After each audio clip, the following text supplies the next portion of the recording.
Selamat pagi, salam sejahtera. Ini keputusan yang ditunggu-tunggu oleh seluruh rakyat Malaysia terhadap Zuraida Kamarudin yang telah pun kalah teruk dalam pilihan raya baru-baru ini, dan juga telah pun berpindah parti beberapa kali daripada PKR pindah ke Bersatu, pindah lagi ke PBM, sampai di PBM cetus lagi kontroversi, sebelum di PBM cetus kontroversi di Bersatu, dipecat, pindah lagi ke PBM, dan hari ini keputusan muktamad terjadi lagi. Tak tahulah apa jadi dengan Zuraida selepas ini. Adakah dengan keputusan ini Zuraida akan cipta parti baru selepas ini? Sebelum kita teruskan ulasan dan pendedahan ini, jangan lupa kamu tekan dulu butang subscribe untuk mendapatkan isu terkini. Tekan butang subscribe itu percuma dan Anda tak perlu bayar apa-apa. Baik.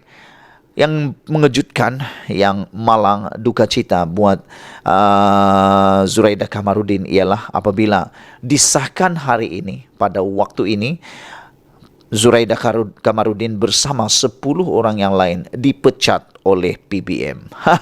Itu sebab saya cakap tadi. Lepas dipecat ini, kemana Zuraida? Adakah dia akan masuk balik Bersatu? Adakah dia masuk balik PKR? Adakah dia diterima balik oleh PKR? Adakah dia akan diterima balik oleh Bersatu? Atau kali ini dia tekad masuk UMNO? Nah, masuk UMNO diterima kalau Zahid.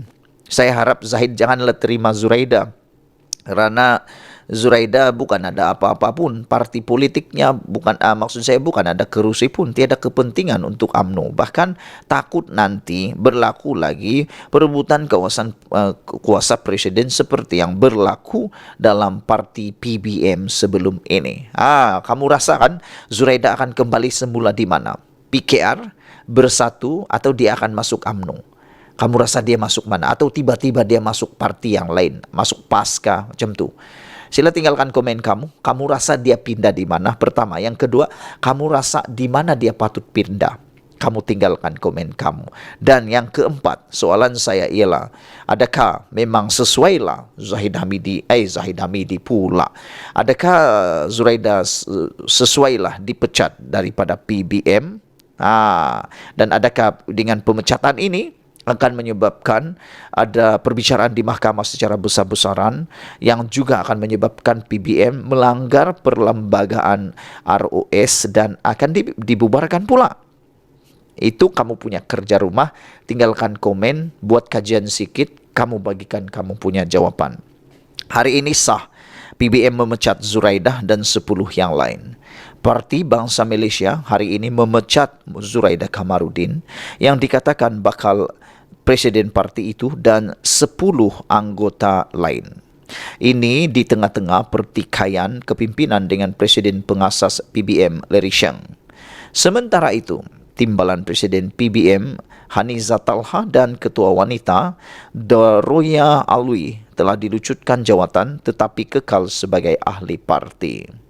Pemecatan itu berlaku selepas Zuraida dan sekutunya tidak menjawab surat tunjuk sebab yang dikeluarkan kepada mereka pada 19 Disember yang lepas. Kenyataan unit penerangan PBM berkata jawatan kuasa disiplin parti itu memutuskan untuk menamatkan keahlian mereka berkuat kuasa serta-merta. Ketika dihubungi, Sheng berkata Haniza dan Daroya terhindar daripada pemecatan kerana PBM tidak mahu menggalakkan lompat parti. Mereka adun Selangor yang dipilih. Dengan undang-undang anti lompat yang diluluskan di Selangor, kita tidak mahu dilihat menggalakkan mereka melompat ke parti lain, katanya kepada Malaysia Kini. Undang-undang anti lompat parti Selangor mengikut versi persekutuan yang memperuntukkan seorang wakil rakyat kehilangan kerusi jika mereka meletak jawatan atau bertukar parti. Dengan kata lain, kalau mereka ini dipecat, maksudnya mereka akan kehilangan kerusi serta-merta dan perlu ada pilihan raya kecil di tempat berkenan. Bagaimanapun, mereka akan terhindar daripada peruntukan hukuman itu jika mereka dipecat daripada parti. Antara yang dipecat ialah Setiausaha Agung PBM Nur Hizwan Ahmad, Ketua Penerangan Zakaria Abdul Hamid, 3 naib presidennya dan juga pemuda parti.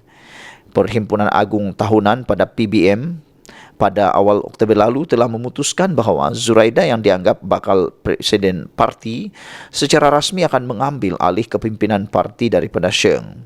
Langkah itu kemudiannya diluluskan oleh Mesyuarat Majlis Tertinggi PBM. Bagaimanapun, Sheng menyekat peralihan kuasa itu. Beliau berkata, dia masih presiden parti menurut pendaftar pertubuhan. Dia kemudian mengisytiharkan Mesyuarat Majlis Tertinggi PBM yang meluluskan peralihan jawatan presiden kepada Zuraida tidak sah dan menggantung jawatannya sebagai pengganti dan 12 anggota parti lain. Pun begitu, pertikaian mereka diketepikan sementara pilihan raya umum ke-15 berlangsung yang menyaksikan Sheng sebagai calon PBM menang kerusi Parlimen Julau, satu-satunya calon PBM yang menang dan menjadi ahli parlimen. Berita baiknya ia Sheng menang. Berita buruknya ialah Zuraida Kamarudin kalah teruk sampai bilangan ataupun deposit beliau pun kalah. Dan Sheng pernah mengatakan sebelum ini bahawa Zuraida pun sudah kehilangan pengundi akar umbi kerana dia telah kehilangan deposit di tempat pertandingan beliau. Jadi kata Sheng, lebih baik beliau undur diri daripada politik kerana beliau tidak lagi relevan. Saudara-saudara sekalian, dalam pada itu Zuraida dan sekutunya timbalan Presiden PBM Haniza Talha kalah teruk atau kalah pada PRU15 dengan hilang wang pertaruhan. Pertikaian itu timbul semula pada hujung minggu lalu dengan Zuraida dan Haniza menuduh Sheng menyalahgunakan kuasanya. Pada pendapat saya, ini semua perlu kembali semula kepada perlembagaan parti di bawah ROS yang akan menentukan. Keputusannya ialah ROS. Namun demikian, mengikut pemerhatian kita sejak isu ini berlaku, kita lihat memang Sheng masih punya kuasa. Kerana walau bagaimanapun alasannya, Sheng masih lagi presiden PBM. Dengan kata lain, apa-apa keputusan daripada Leri Sheng masih lagi relevan.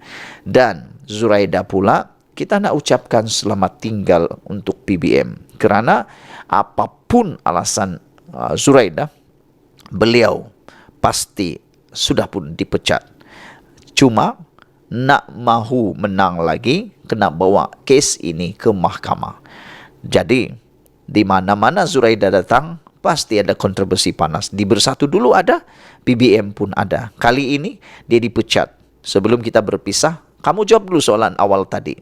Agak-agak kamu, Zuraida nak pindah ke mana? Nak pindah ke PBM, kekal di PBM, ataupun dia akan pindah di Bersatu semula, atau pindah semula ke PKR, atau masuk ke UMNO, atau PAS, atau pada pendapat anda, di manakah yang dia akan pindah? Dan adakah dia akan buat parti baru yang memuaskan hatinya sendiri? Sekian untuk kali ini. Jangan lupa tinggalkan komen anda, tekan butang subscribe. Bye-bye.